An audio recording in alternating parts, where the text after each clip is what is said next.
Chapter 41. The God of Games loves his flock. You are listening at novelfull.audio. Translator. Endless Fantasy Translation Editor. Endless Fantasy Translation. That's probably because the war between Vala Empire and the Grand Duchy of Romanos left many displaced and seeking refuge, the branch chief answered distractedly. Starting a war in the middle of the winter. Are they for real? Marnie was stunned despite having himself started the random conversation. The winter season was the coldest time of the year. There were months of darkness and terrible snow that would decimate any army.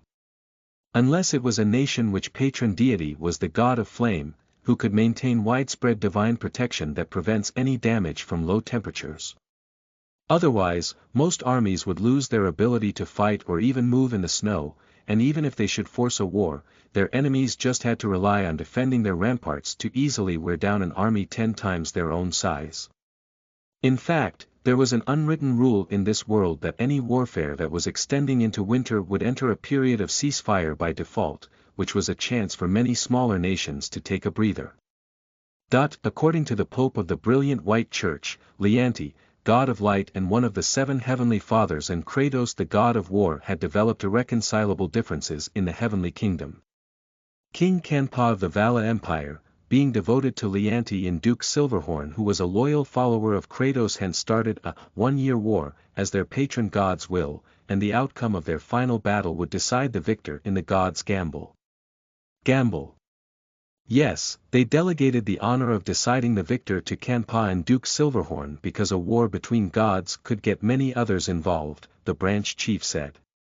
The war will be fought on Lavinia, one of the 4 major cities of the former Tierra Empire and their imperial capital. Word is that it was all but ruins, with any former citizens forced to leave their homes and becoming refugees who wandered nearby. Marnie did not say a word as he watched the branch chief excitedly predicted the troops who would be fighting. If it was in the past, what he learned from how big the world was would perhaps leave him finding the war a normal situation, and he would go about his business after a moment's mourning for Lavinia. However, after becoming a player, he had a completely different opinion after mingling with the god of games. That god had prepared a gift called the system for all who believed in him, and every believer would formally become a player when they received it. The god of games did not shackle his flock, demanding prayers every day or holding mass on every Sunday, or that his believers would convey their devout heart to the bishops of their church from time to time. Instead, the XP setting that came with system appeared to be an encouragement from the god of games so that players would explore new places and go on adventures, granting great freedom so that his believers would follow their own instincts to journey around the world. Even if there was the occasional quest that was similar to a divine decree, there was no compelling intention behind it. Players could choose to abort the quest even if most would not, but follow its instructions and accomplish it in the manner that pleased themselves the most while enjoying rewards from the divine.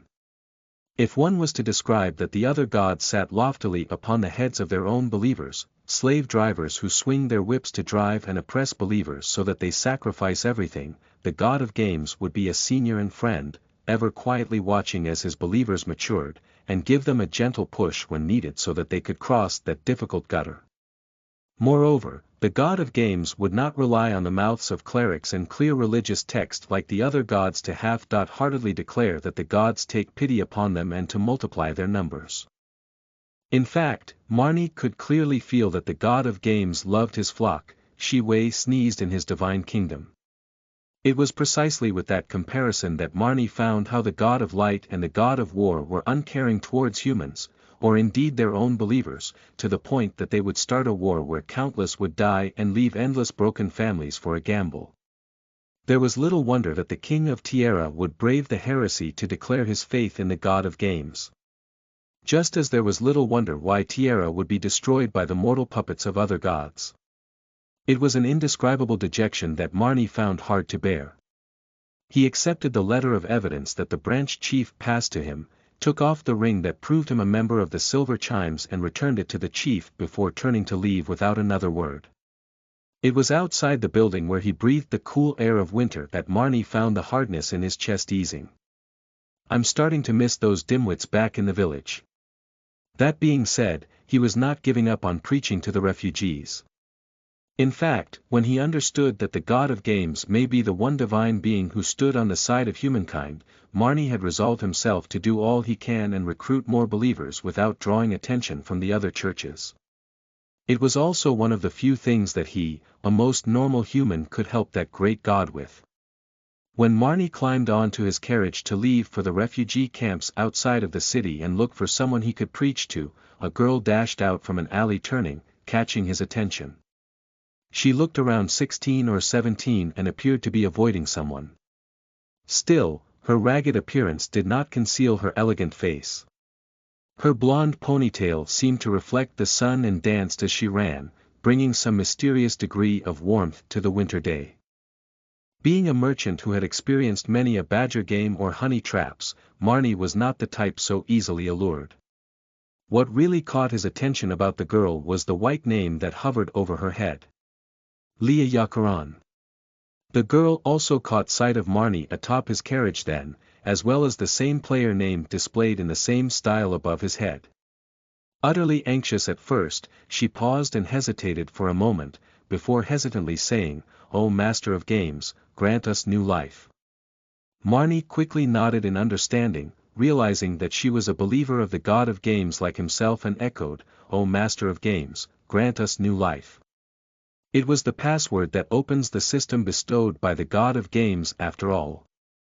Equivalents back on Earth would be the Namo Amitabha that Buddhist monks would chant, Taoists, immeasurable heaven, or the twin trails of tears of loved ones for fans of the movie Wandering Earth 1. Either way, it was a secret code that only believers of the God of Games would know. Marnie opened the door to his carriage and gestured for Leah to hide inside. Chapter 42. Trickery. You are listening at novelfull.audio. Translator. Endless Fantasy Translation Editor. Endless Fantasy Translation. Rotten Bones did not have a base in Wikidor, but had the overwhelming advantage of numbers compared to Leah's party of 6, especially after their coadjutor arrived as reinforcement. Having received a sign from the evil god called Rotten Bones, they immediately went up in force and set up ambush points by every gate in Wikidor. Leah, who never expected that her value to Rotten Bones had suddenly become so important, was planning to lead her guards out of Wikidor from an alley in the east when they all ran headlong into cultists who each had a black corpse fly with them.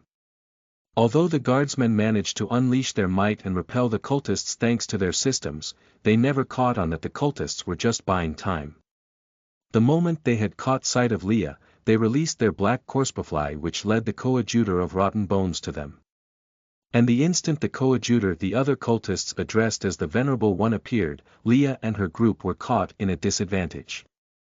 Unlike Carlo, the coadjutor possessed a divine power granted directly from Rotten Bones to summon hordes of zombies to fight, even commanding a deadly atmosphere and skeletons to help him fight. He cast his spells swiftly and attacked viciously. Leah and the guards whose level just reached 2 digits simply could not stand against them. As her guards were killed one after another, Leah, who had been enraged by their deaths, but was not sad because she knew they would be revived, and would avenge them even if she would die, she suddenly received quest instructions from the God of Games. Ding! Main quest started. Vengeance Dawn. The quest kept her from squandering the time her guards bought her with their leaves and left the fight immediately, and make haste to the small town outside the Valley of the Tragic Dead. The instructions indicated that the guards who died for her would be revived at once when she accomplished that quest with a more lenient penalty than usual for dying. Then, when she reached the town, she would also begin a chain mission to exact her revenge upon Rotten Bones. Hence, as the cultists watched in astonishment, Leah, raging and teeth-gritted, suddenly spaced out and stared at thin air just before she was about to charge towards them. Moments later, she was already calm, and actually abandoned her stubbornly fighting guards to turn and flee.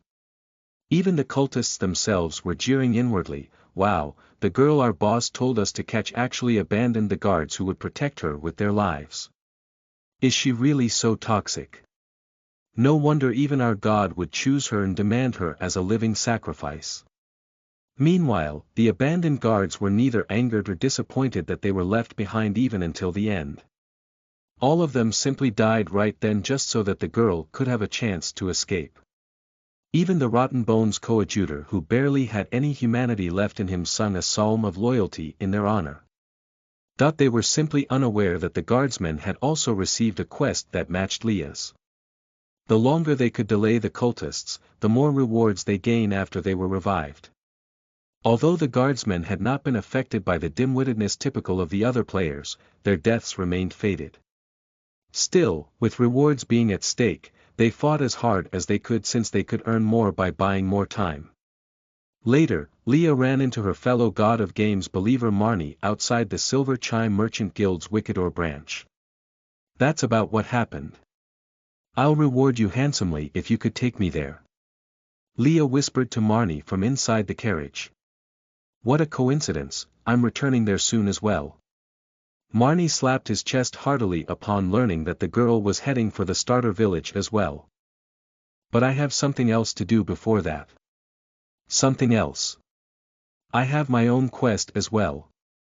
I'll be recruiting new believers for our God of Games amongst the refugees. Marnie did not keep the quest for himself since Leah did tell him everything about herself, not that she could steal it since his quest was simply his own. What? Are you a preacher? Leah was doubtful. Other churches would only recruit eye candies for their preachers or someone with the impression of being straight and honest so that they could rake in new followers into their church. On the other hand, this preacher the God of Games was boorish.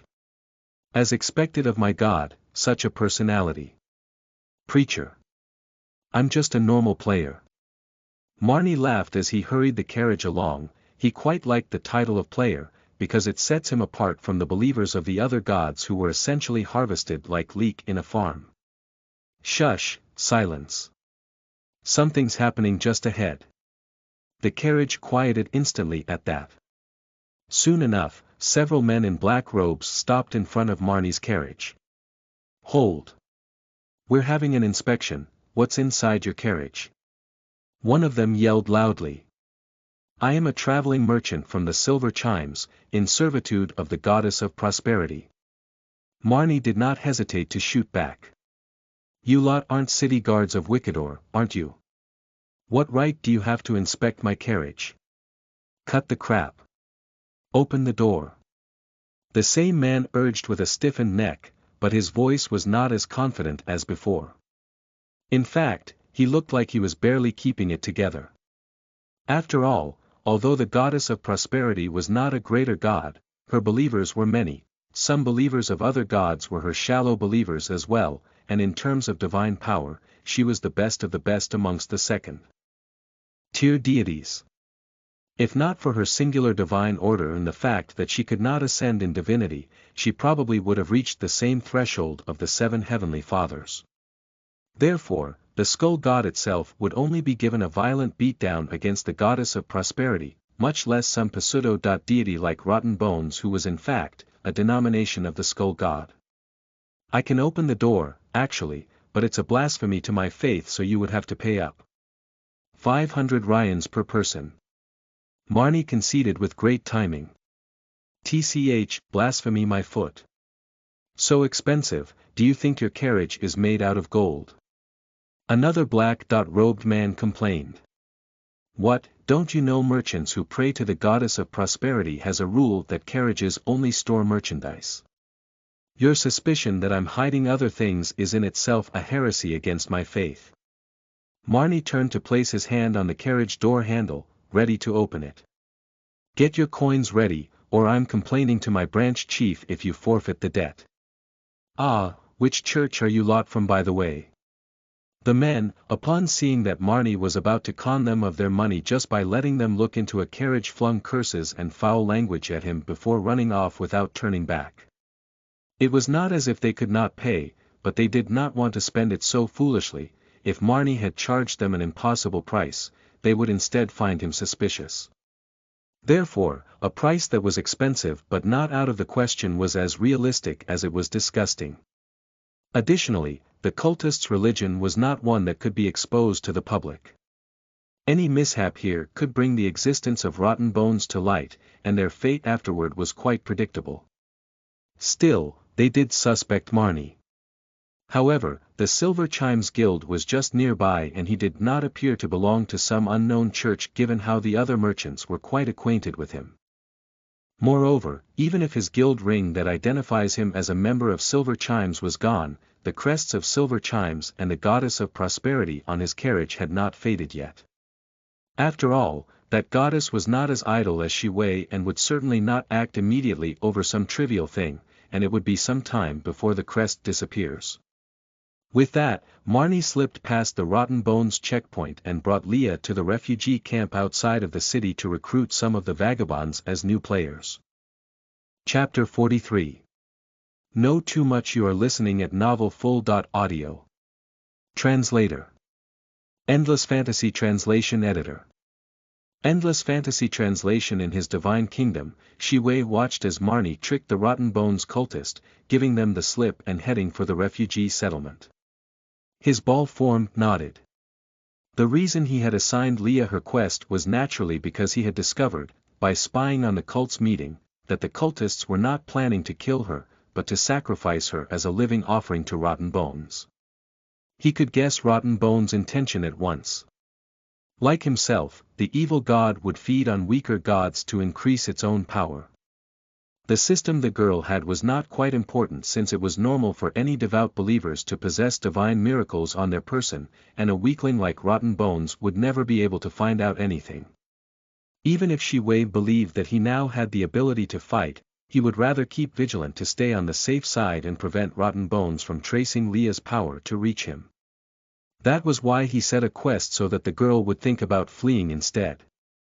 With that, some of the bedrock is laid.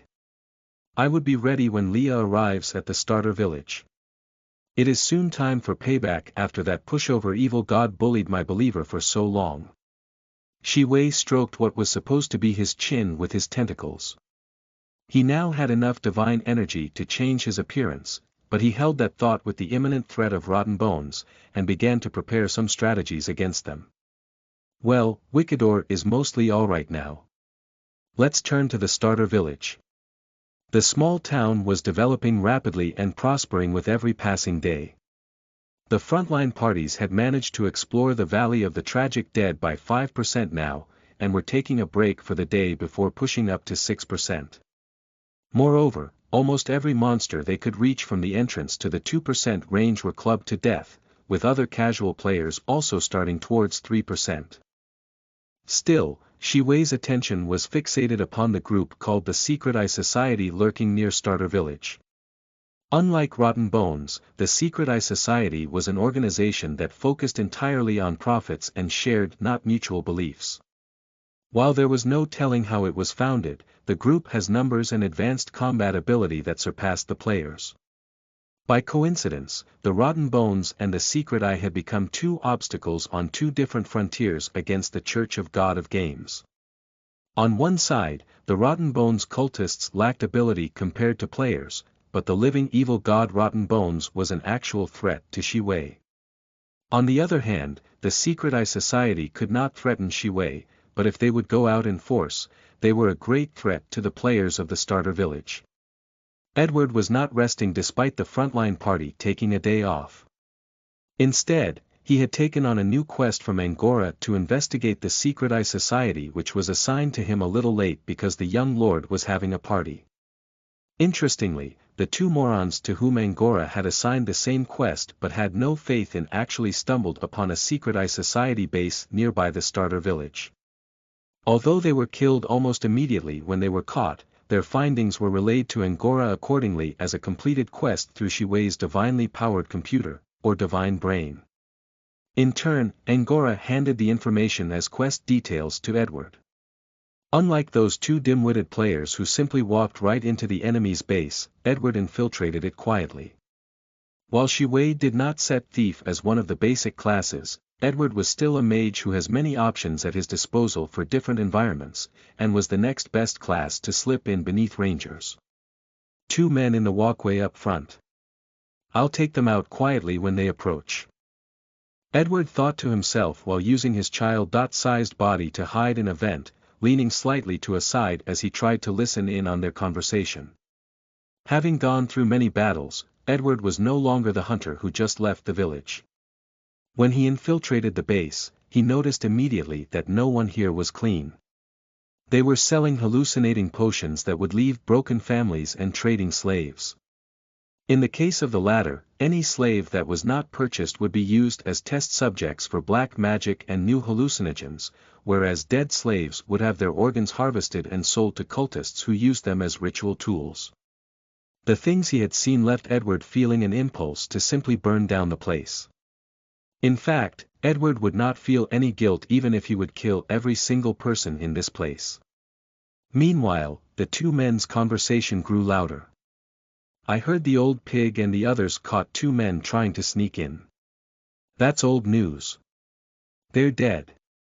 Dead. Why not sell them as slaves? It's a quick buck. You don't get it. Boss Black Whip did try to get them to talk and spill the beans on who hired them at the time, and probably would sell them as slaves after getting the details. And they died without talking. Wouldn't that be nice? What? What happened? One of them was cracking jokes and making merry, even after he was restrained in a kang. Instead, he was trying to trick Black Whip for information, and it's like he couldn't feel pain even after the torture started. Tough nut. How about the other one? He was laughing. Laughing coldly. Or that silent grin in the face of impending doom. No, laughing crazily. It's as if he's easily entertained, he kept laughing as the comedian cracked his jokes. Well, in the end, Black Whip saw red and actually cracked. He chopped off the comedian's head with a swing.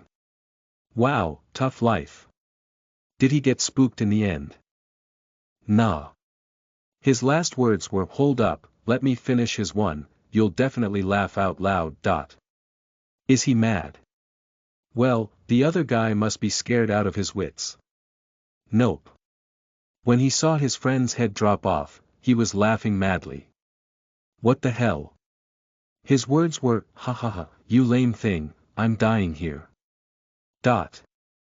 Yeah. Then Black Whip cut him down too. Where did they come from? Heaven knows. That said, Black Whip told us that more of those idiots would be coming, and we should be more careful with the patrol. Just as the two who seemed to be playing a sketch passed through a narrow vent, a black figure leaped out of it. Before the men could react, one was burnt to dust, another frozen into ice that shattered. Edward stared at their corpses coldly, breathing out vapors before slowly saying, "You know too much." Chapter 44. Investigate the Secret Eye Society. You are listening at NovelFull.audio. Translator. Endless Fantasy Translation Editor. Endless Fantasy Translation. Angora was about to study the buildings available from the system when Edward returned in a hurry from his investigation. I'm here to submit my findings. Edward opened his system page. Because Angora was the one who assigned the quest board would only display "quest accomplished" when Angora was around, even after obtaining all information. When that was done, Edward sighed heavily as if a heavy load was taken off his shoulders, giving him a little nod and left the room to take a break. On Angora's end, his system changed as well. The page of his quest assignment authority to investigate the Secret Eye Society was gone, replaced by a video tab. Angora clicked on it, his interest piqued. It was what Edward saw when he infiltrated the Secret Eye Society base. Quickly realizing the value of that information, Angora quickly sat down to find any useful information. He then heard the Secret Eye Society members who were laughing about the two beheaded players for 20 whole minutes, and was left speechless. As he quietly considered removing those two players from his register, Angora suddenly learned by himself how to use the playback bar and fast-forwarded the video to the important part. Two men who looked like leaders of the society having a conversation. The footage was not clear because Edward was watching it from a dark corner, although Angora could recognize one of them immediately. It was his second brother, Edmund Faust. Although Angora didn't know who the other man was, he could tell from the bladed whip hanging at his hip that it was Black Whip, who was in charge of the base. Mr. Edmund, that's only 50,000 Ryans. It's not what we agreed upon. Black Whip was leaning into a couch and saying lazily. I remember that our deal is 150,000. Your methods are so crude, and yet that little town outside of the Valley of the Tragic Dead is still standing. The society provides with you so much funding, but you only manage to come up with trash like that bone incense. Don't you feel shame? Edmund was clearly impatiently and accusing Black Whip indignantly. If the Grey Fjord port didn't need your kind. Before he could finish, Black Whip, who looked like he was falling asleep, suddenly leaped to his feet and kicked Edmund into the ground, stamping his head forcefully. The second son of a duke could not free himself from his boot no matter what he tried. You took the 100,000 for yourself, didn't you? Looks like the old folks never told you why even someone as greedy as them never tried to pay a copper less to this place. What are you doing? My father is the duke. And what? You're useless and abandoned after the duke divided and conferred his land off. Black Whip's voice was very cold, and was putting more strength into his boot. Believe me, I could kill you right here and no one, including our own little cabal and your father would try anything with me. I was wrong. Mercy, I'll do anything. His face almost misshapen under Black Whip's boot, Edmund Faust was finally losing his noble vanity, replaced by a terrified and pathetic look Angora had never seen from his brother. Do you get it now? Black Whip's voice and face showed delight, and his foot was relaxing. Yes. Edmund quickly answered, but in that moment, Black Whip's face contorted brutally. Too late. Whether it's you or the two idiots yesterday, no one provokes the Black Whip. With those words, he suddenly leaned on his foot and with a crack, Edmund's head split under his boot like a tomato. Dovico after that, Black Whip returned to his couch with a neutral look. Brass Spade. He called flatly. A burly man entered the room and asked respectfully, What's up, boss? Look for that fellow's official seal to claim all his fief and property, Black Whip said simply. If he has wife and children, get rid of them as well. Got it. The burly man replied. Humph. He's definitely normal, screaming for mercy in the face of death. It feels good to kill them. But those two yesterday, laughing even when they die. TSK. Black Whip's face looked as if someone was feeding him feces. As he watched, Angora had the lingering feeling that Black Whip's temper was triggered by those two players making. In that case, he could sympathize with Edmund as he had the bad luck to be caught in Black Whip's sights. Still, I guess I could fulfill his wish since I'll be getting all his money, Black Whip sneered. It's just a run-down town without a name. When I get rid of the frogmen stirring trouble in Grey Fjord and have spare men, I'll destroy that town in passing. Well, this fellow's quite the fool, but he is right. The shipping routes in the fjord is the Secret Eye's most important livelihood, and any threat must be destroyed immediately. Brass Spade, what's with the ruckus outside? Boss. Some of our brothers who went on patrol are missing. The burly man left the room for a while to ask around before reporting back. What? Black Whip was on his feet again, a dire look on his face. Then, the footage went dark. Edmund must have thought that it was dangerous to keep infiltrating with his presence exposed. With nothing useful left to learn, he simply left. Angora stayed motionless in his chair for a long time. There was not actually much information from the footage, but it mattered very much from a certain perspective. Compared to his unnamed town, the Secret Eye Society was definitely a behemoth with a tremendous gap in ability separating them. Things have become troublesome. Angora sighed and looked outside the window. A snowstorm was brewing out there. Chapter 45. Refugee Recruitment. You are listening at novelfull.audio. Translator. Endless Fantasy Translation Editor. Endless Fantasy Translation. The peasant burrow outside Wickedor City. It was not the first time Leah came to this place, but she would frown each time she saw the rundown straw huts and the seemingly lifeless refugees staying within. Most of them were refugees from Lavinia, Tierra's former capital. Being the nation's former princess, an indescribable dejection would arise in her heart when she saw her former subjects fall to such wretchedness. While Wikidor's mayor did not allow the refugees into his city, he forked out some resources to help them so that they would not stir trouble. Still, those scraps of food given out every passing day would not fill the refugees' stomachs. Most of their faces were a deathly gray and despairing, and they waited in their broken huts for death to come. As hunger and cold tormented them in every waking moment, it was a blessing for them should death claim them in their sleep. So, how are you planning to recruit the refugees to become believers of the God of Games? Leah asked Marnie, who was sitting in front of the carriage, trying her best to not be concerned with their misery. Are you preaching in the refugee camp and give food to anyone who becomes a true believer? Leah noticed the many rations inside Marnie's carriage when she hid inside. There was also a fragrance of grilled wheat.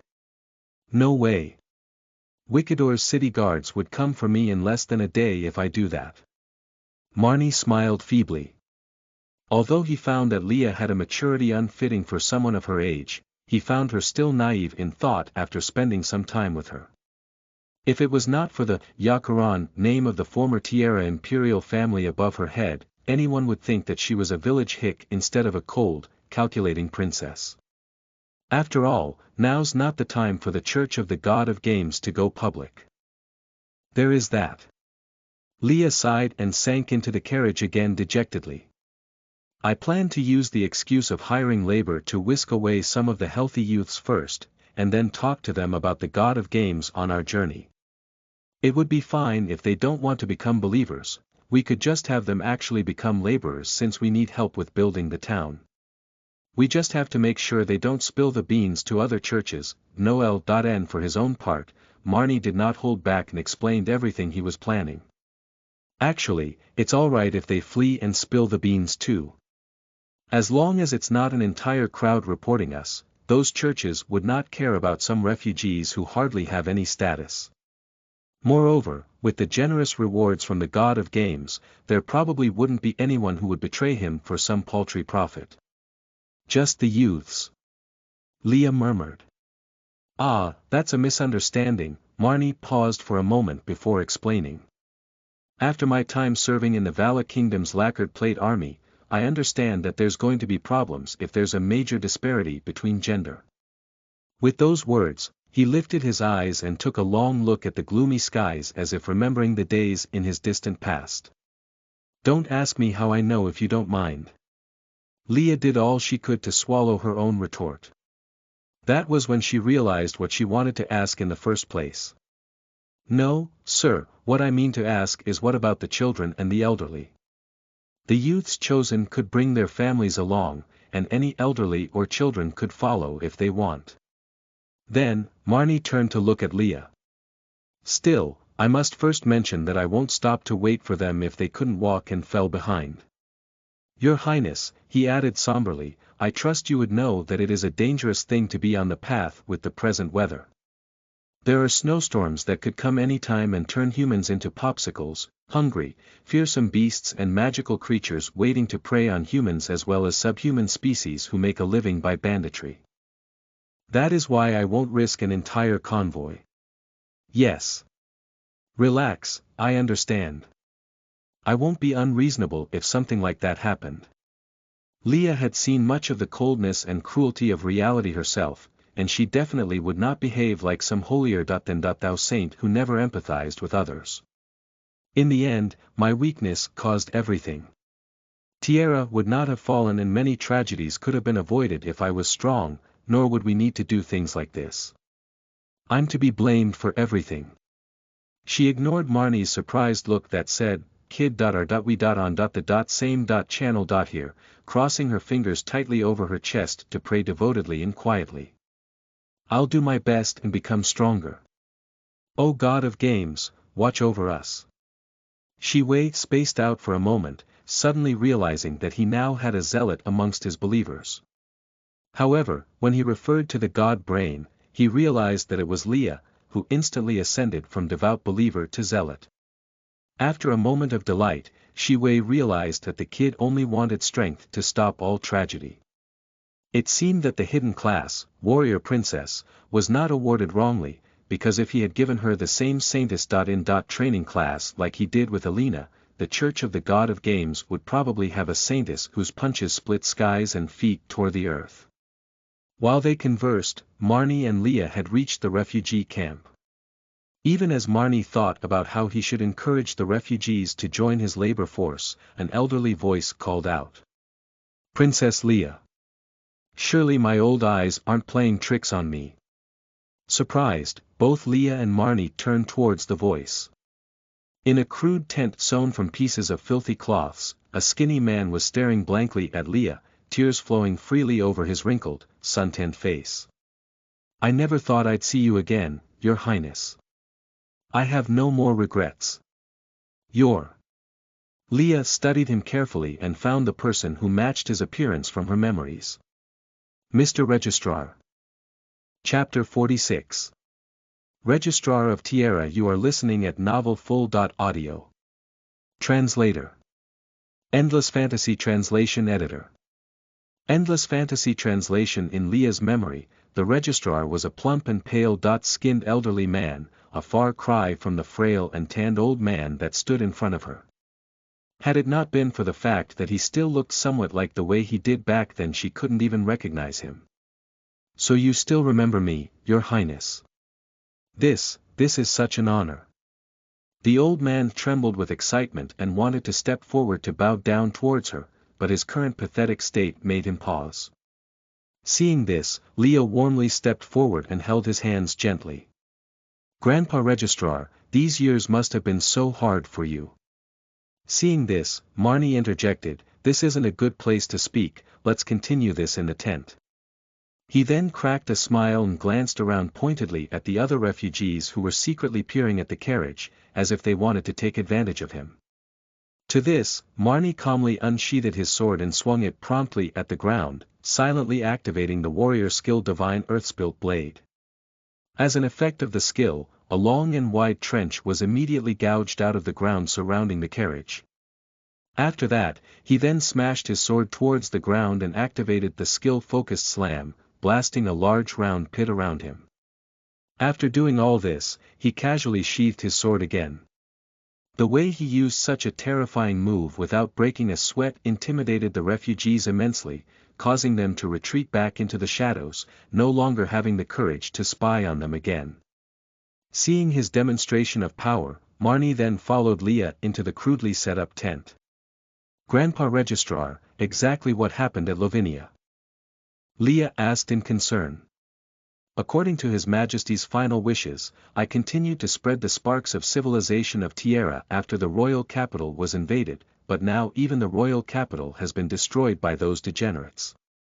The Temple of Glory unleashed judgment bolts onto the city, destroying every building we built, while the brilliant white church summoned white flames to burn the city for 3 days and 3 nights. Everything was over," the old man, who was almost 70 years old, said in anguish, then started bawling. "If it weren't for the fact that I needed to take care of my students, I would have sacrificed this old and decayed body to defend the capital to the death." Marnie was expressionless after hearing the old man's testament, but his contempt towards those other deities grew deeper. In contrast, Leah, who had lived a good half of her life in Lavinia, grit her teeth in frustration and hatred as she listened. That being said, she wasn't reckless enough to go and seek revenge on those 2 churches just yet, only keeping this blood debt in her heart. "It's not over yet." The young girl inhaled deeply, fixing the old man with a serious stare as she said, "As long as I'm still breathing, and as long as the God of Games is looking down on me, then it's not over." The God of Games, you say? Evidently the old man didn't continue to believe in the God of Games as Leah did, or else Shi Wei would have been able to sense the plight they had been through. Leah turned to Marnie for confirmation, the latter nodding his head wordlessly. After getting his consent, Leah started talking about how the God of Games had been revived and had started to bless his believers, as well as the fact that they were here at the refugee camp to recruit a certain number of believers.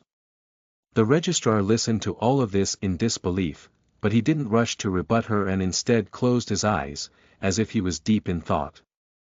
However, the time that he took to think was so long that Marnie got impatient, to the point where he thought the old man fell asleep or passed away.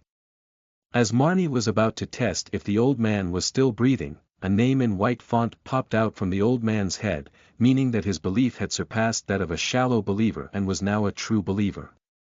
This power! Incredible! The old man opened his eyes with a complex expression, his tone full of amazement and regret.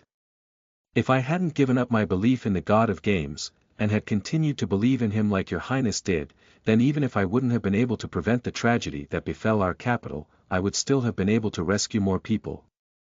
Grandpa Registrar. Leah stared in awe at the name floating above the old man's head, not knowing how to react. It took her a lot of time and energy back when she tried to lead her guards to become believers, but the old man succeeded in a few minutes without needing any guidance. How could she not be surprised? I've only regained my past beliefs, your highness. I can't even hold a candle to you, who discovered the revival of the God of Games. You are the most honorable, your highness. The old man seemed to become even more reverent of Leah than before.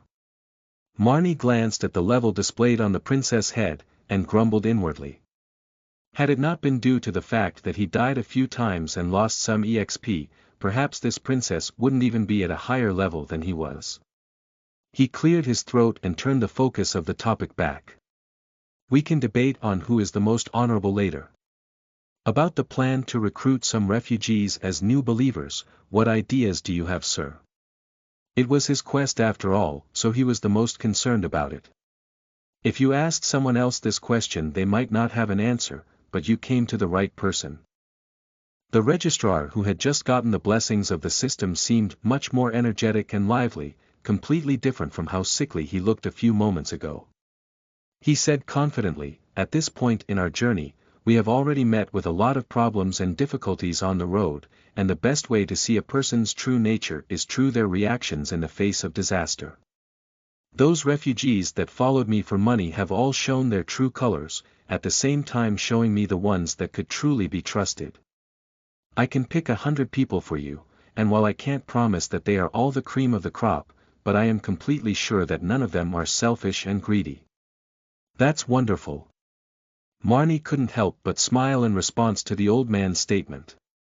Even though according to his plan, there wouldn't be problems with there being sly and selfish ones, as he was confident he could easily get rid of them. That being said, it would always feel terrible to have backstabbers, so it was a great help that the registrar could help prevent this situation from happening. This unexpected surprise let Marnie feel like his time here was not wasted. Then we have no time to waste. Let's get things done before we attract the attention of the city guards, Marnie said firmly. Leah nodded in agreement. It evidently wasn't the time to reminisce with the registrar. She was still being chased down by rotten bones, so the best course of action for now was to finish their business here and leave Wicador. Chapter 47. Declarations work better with special effects. You are listening at novelfull.audio. Translator. Endless Fantasy Translation Editor. Endless Fantasy Translation. With the help of the registrar, the recruitment went smoothly. After that, Marnie and company did not linger further, immediately leaving the refugee camp in the snow. It had to be said that the registrar had a high degree of reputation among the refugees, to the point where almost no one opposed the seemingly suicidal act of traveling in the snow. The city guards of Wicador saw this, but did not move to stop them.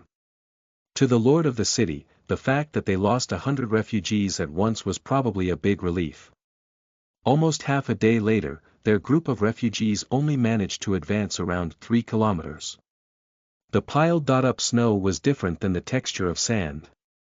On stepping into the snow, it would immediately cover up to half the calf, and the snow would melt a little due to their body heat and become sticky, causing the refugees to only be able to move forward at a snail's pace. A majority of the refugees had already started panting tiredly, and after expending heat in physical effort, the vast amounts of energy expended made them feel even colder. It was like even their thoughts were frozen. Even though they had Marnie's oat cookies to sate their hunger, most of the refugees were cold and tired, and wanted nothing more than to lie down then and there to sleep. Granted, if they really did something like that they would probably never be able to wake up. Marnie and Leah had the blessings of the system, so they were fine, but since they were born in this world, they completely did not think of making tools like sleighs to make the journey easier. Looking at the terrible state of the refugees that looked like they would rather be slain on the spot rather than continue walking, they did not know any way to help out. In fact, this was the result even after the registrar who had chosen the cleric class continued to cast healing spells on them. Granted, the elderly man had learned swordsmanship back when he was younger, but since he was old and frail now his physical stats wouldn't be able to be comparable with those of younger people, so of course he couldn't choose the physically heavy warrior and ranger classes.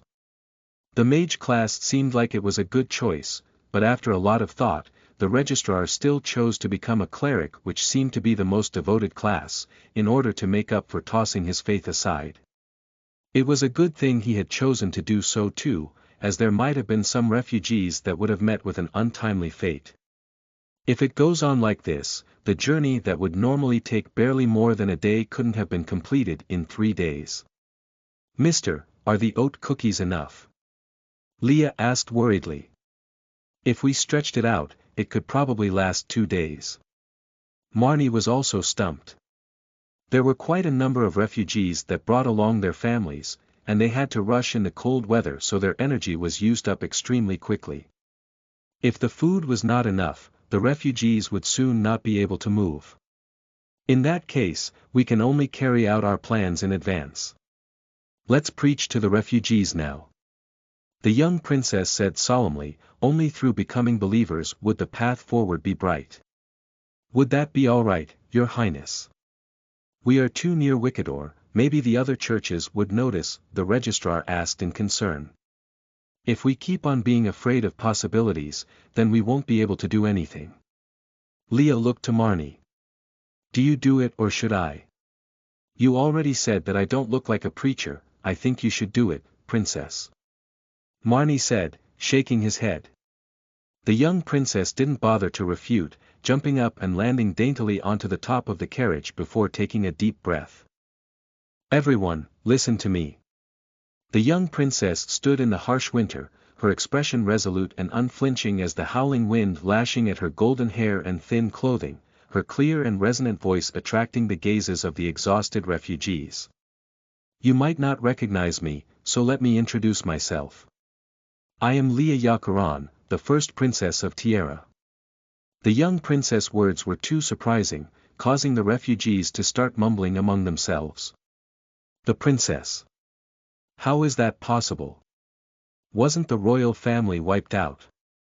Didn't the registrar say that we were on our way to become laborers? Why is the princess here all of a sudden?"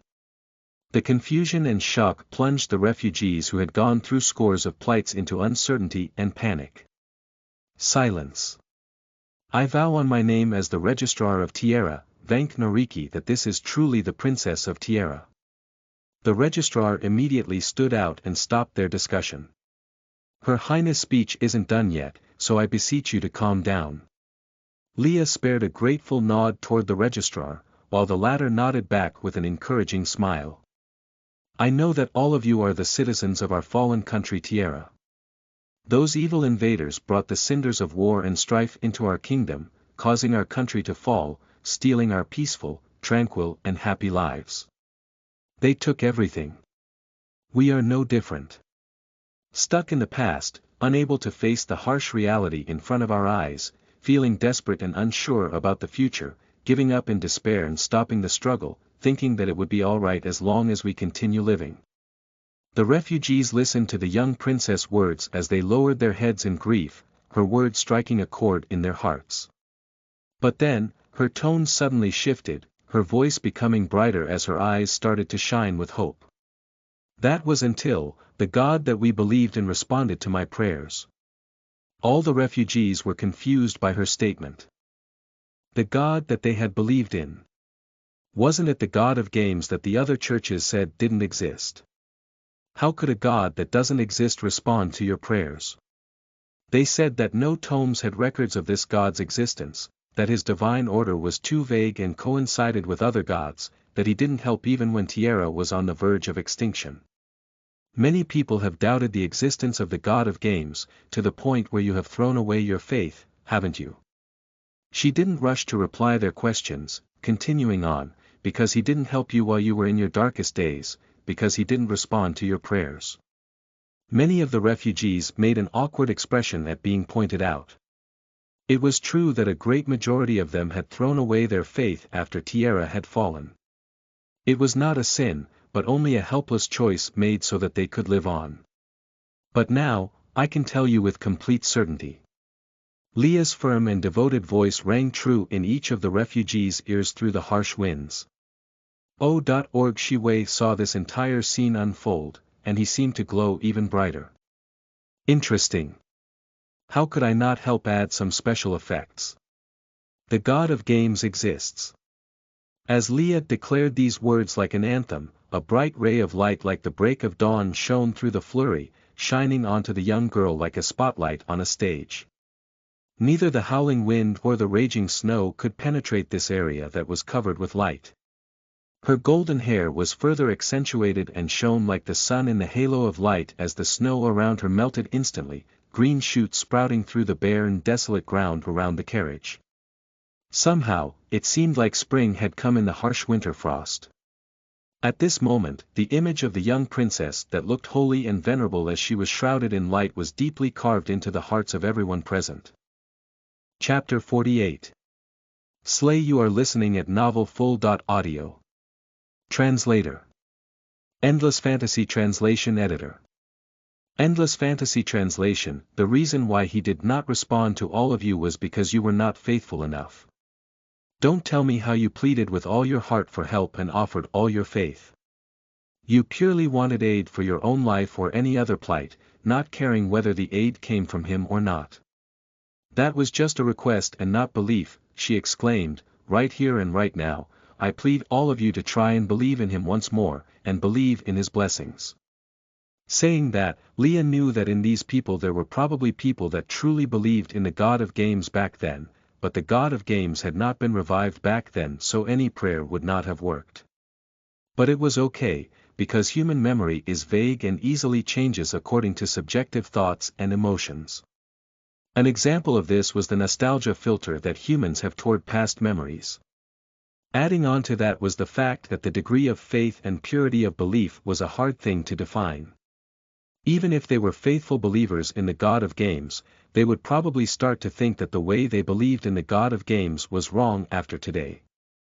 After all, these remnants of Tierra needed hope and faith more than anything, and believing that the god of games was a primordial deity would probably bring them more confidence than telling them that the god of games had just been born. Shi Wei's special effects weren't added in vain. Seeing the supernatural scene that occurred and the strong words of the young princess, the refugees started trying to pray and beg for the god of games forgiveness, hoping that they could believe in him again. Divine energy immediately flooded in, much more than the bit that was used by Shi Wei to produce the special effects. This gave Shi Wei more confidence to get up in arms with the Rotten Bones Church. Under the pleasantly surprised gazes of Marnie and Leah, a bunch of names in white font sprung out from the refugees' heads like bamboo shoots after a spring shower. The rapid increase in believers immediately made Shi Wei perk up in excitement, feeling his thoughts becoming more fluid and clear than before. Even his divine kingdom grew somewhat larger from the influx of believers. Maybe you, loyal reader, would think that if a mere 100 believers would boost Shi Wei's power by so much, then couldn't Leah just go to a random large city and promote his church with special effects, so that the people from this world who have never seen Hollywood movies before would become his believers and boost his divine energy infinitely? The answer to that question is of course no. First off, a majority of citizens from large cities were already true believers of their respective churches, and would not believe in Shi Wei like these atheist refugees. In fact, these refugees were so recruited so quickly only because they were his believers in the first place. Secondly, most large cities were taken over by multiple large churches, so the citizens would have probably seen lots of miracles already. It was only a pipe dream to have them join his church using flimsy special effects. Finally and most importantly, Shi Wei was still too weak at this point in time, and if he did something like that to attract the attention of stronger and more experienced deities, he would probably be blown up on the spot. Marnie, who had leveled up by one level, had thought that perhaps they could have sped up after so many of them were converted into players, but after resuming their journey he realized he was wrong. Even though most of the refugees had been converted successfully into believers and had blessings from Shi Wei, but the blessings that were gained by level 1 players were somewhat insignificant. Other than having a higher resistance towards sickness and abnormal statuses like frostbite, their improvement in other areas was quite limited. It was going to be night soon, but their progress was still not satisfactory. If they tried hard enough, perhaps they would be able to arrive at the starter village in 3 days. But there was still the problem of food supply. Make a sleigh. Shi Wei, who was peeking in from his divine kingdom, stomped in frustration, even though he didn't have any legs. You guys can make a sleigh with just a few pieces of wood. If the situation persisted, the refugee players might probably starve or freeze to death. After all, the refugees who had just been converted into players were just level 1, and they didn't have any experience points. If they died, they would be dead for good. As Shi Wei was about to give Marnie a quest, he realized that the former merchant had already gone to sleep. Should I give the quest to Leah? Not, that child is too simple, she probably doesn't even know what a sleigh is. Seems like there's only one thing to do. Shi Wei refocused his gaze onto Marnie, who was snoring in his sleep. It was a peaceful night. On the second day. Mister, this tool that you invented is so useful. Even though it's just a few pieces of wood, it could make things so much easier. Leah tried out the sleigh that Marnie had finished making early in the morning. How did you think of this invention? I didn't invent this, it's a tool from the southern lands that I came across while I went there for business. Marnie let out a loud yawn, deep dark circles visible under his eyes. I dreamt of it last night and immediately tried making some. Of course he could not tell the young girl that the sleigh was something he thought of after dreaming of a glowing ball with tentacles beating him up and shouting, make sleighs, you dumb *SS. He had originally been scared awake, but then he went back to sleep shortly after thinking it was a normal dream, making a mental note to make some sleighs when he woke up. But as soon as he fell asleep, he dreamt of the ball of light again, and it wrapped him with its tentacles and beat him up again. How dare you come back without making a sleigh? This immediately shook him awake. After that, Marnie didn't go to sleep anymore and burned the midnight oil to make a sleigh. After trying the sleighs he made, even these crudely made sleighs were extremely effective in the snowy plains. With the sleighs, the journey that continued was much easier. Marnie took out the remaining food and gave it out to the refugees, before they left behind the carriages with poor mobility in the snow and changed to using sleighs. At the pace they were going at now, they would probably be able to arrive at the unnamed town by evening. Shi Wei, who was in his divine kingdom, nodded in satisfaction. Even though giving prophetic dreams needed more divine energy than issuing a quest, he thought of how he would have to give rewards to players that finished their quests. In comparison to that, the cost of prophetic dreams was less. More importantly, he could beat up his believers and relieve stress. Chapter 49. NPC Recruitment. You are listening at NovelFull.audio. Translator. Endless Fantasy Translation Editor. Endless Fantasy Translation. In the unnamed town, Angora felt a headache coming on. From the information brought back by Edward and seeing his own brother killed in front of him, even if he didn't have a good relationship with his second brother, he could not help but feel sad by this turn of events. Thinking back to how the bandits he met on the way here were also the work of the Society of the Secret Eye, he naturally saw them as his greatest enemy at this point. As the saying goes, the enemy of your enemy is your friend. At this point, it seemed like pursuing connections with the Frogman tribe that were causing trouble for Black Whip would be worth the effort. If needed, they could even offer help and resources for them. Angora didn't expect any material from those amphibians, but it was worth it as long as they could attract the attention of the Society of the Secret Eye to give the town some time to grow stronger. This time, however, there weren't any quests issued by the system that he could directly ask the players to accomplish. Should he use game coins as a reward to issue a mission for the players to go to the Greyfjord port and negotiate with the frogmen there? But now, the players were not as broke as they were as before. After doing so many missions and carrying bricks, they already have had a meager amount of savings. Even though he had the building blueprint for a shop, he hadn't gotten started on it yet, so the use of game coins now was pretty limited. Even if he used them as a reward, the players wouldn't probably bat an eye. Only now did Angora truly feel that players weren't easy to be utilized. They weren't his subordinates, hence they did not have any obligation to listen to his orders. Their relationship was more of a symbiotic relationship. If only I had subordinates instead of players. Angora sighed, a little frustrated. But then again, that wouldn't quite be possible. After all, he himself was a devout believer in the god of games, so the subordinates he would get would have to believe in the god of games too. Once his subordinates became true believers and obtained systems, they would probably be infected by those crackhead players, and who knows what kind of people they would become. As he was worrying about this, a system alert rang in his mind. Ding! Hidden conditions fulfilled.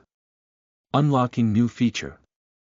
NPC recruitment. You can recruit NPCs from players through contracts. Once a player becomes an NPC, they will not participate in player events and their system will become affiliated with the Overlord system, changing into the subordinate system, not affecting their class, until they retire or quit. Number of NPCs recruitable. 2. The heck? I can do that. Angora read the system message again as he rejoiced from the new feature. Is this not a gift from the god of games that saw that he was working on everything by himself? So even if he lost some divine energy, he would still give him the ability to recruit subordinates. I'm yours forever, god of games. With this thought in mind, he quickly made his way to the player he was the closest to. Vela, I have something to ask you. My lord.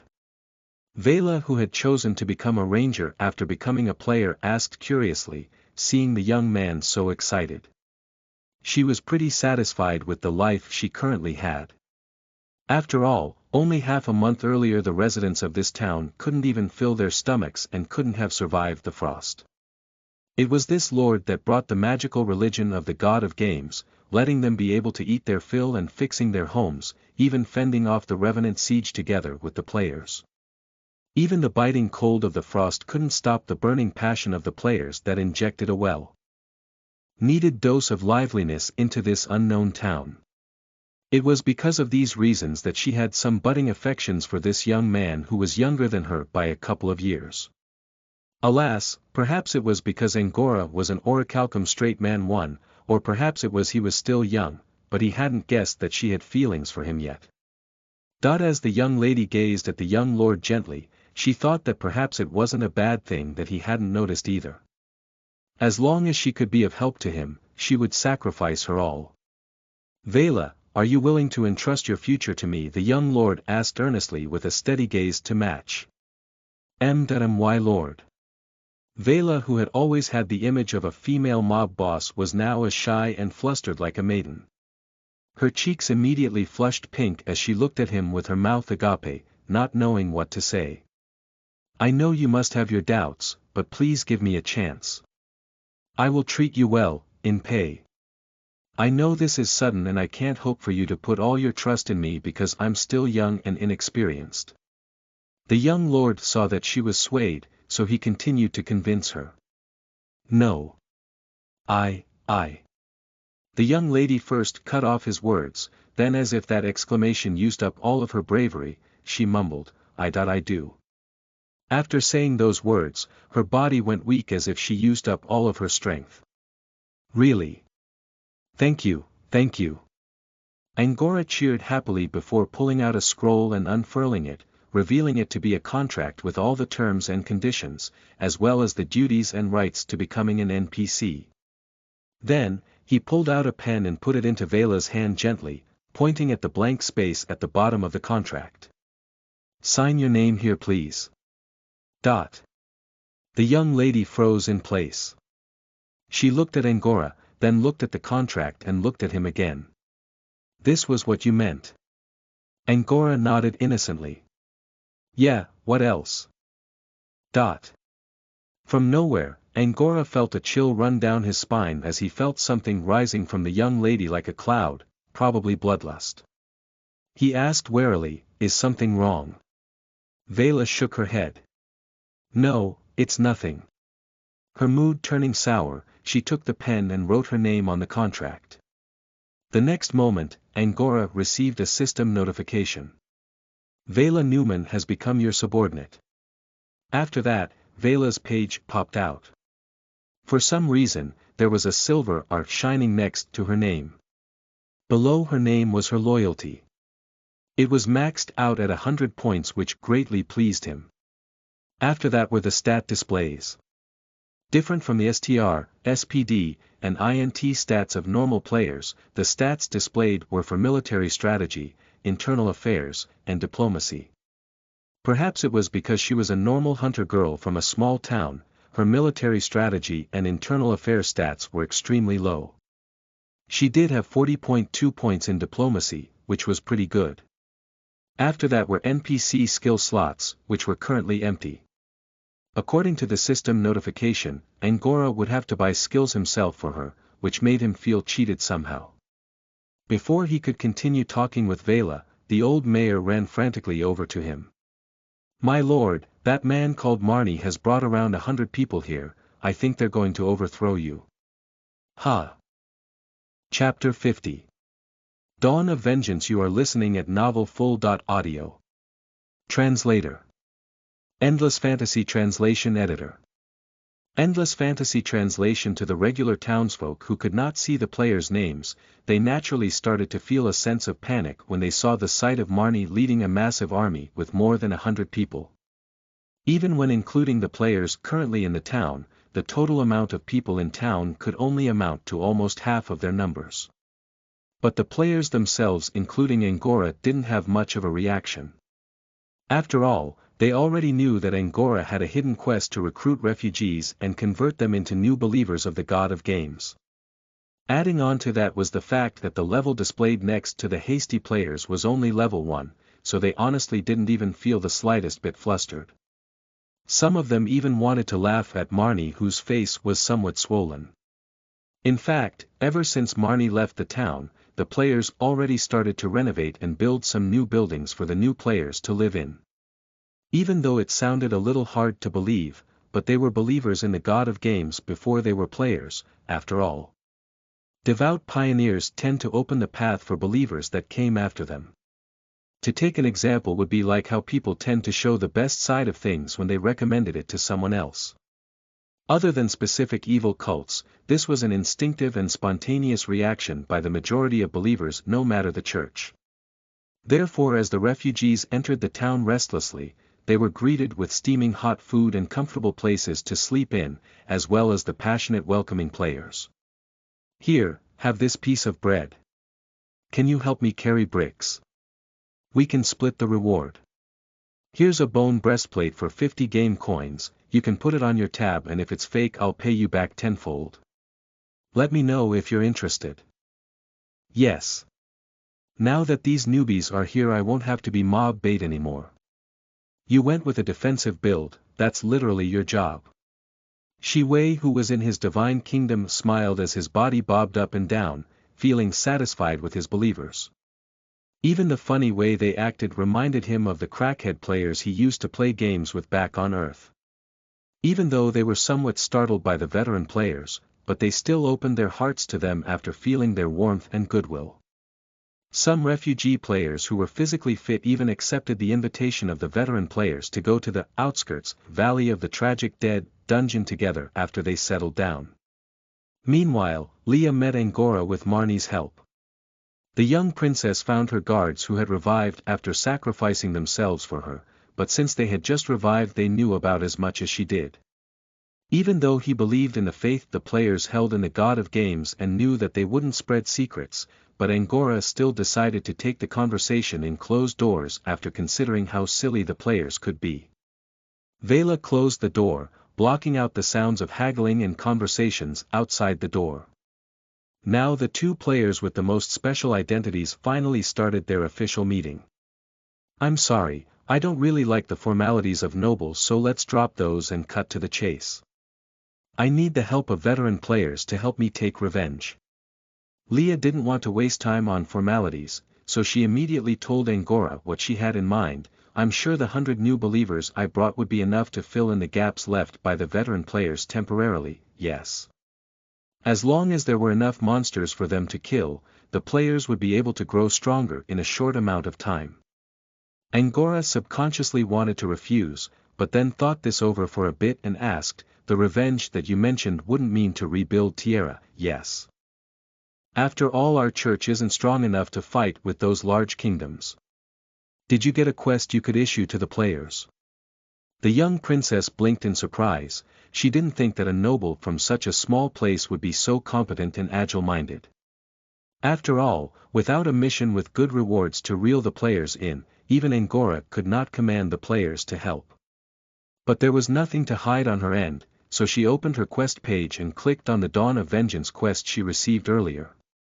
The next moment, every player received a long notification from the system. Ding! Event activated, Tierra returns, Dawn of Vengeance, story. The evil cultists have invaded the last bastion of Tierra's civilization, and the kingdom that was blessed by the god of games is at stake. At this last moment, the warrior princess of Tierra has issued an invitation with the help of the great and almighty god of games, so that you may help her to take revenge on those that dared to invade Tierra's last stronghold. Event duration: 7 days. Event condition: all players above LV5 may join. Event details: players shall follow the warrior princess Leah Yakaran to Lancaster and earn Avenger points, AP, by slaying members of the Rotten Bones Church. These points may be traded for event rewards. The corresponding points for every type of cultist.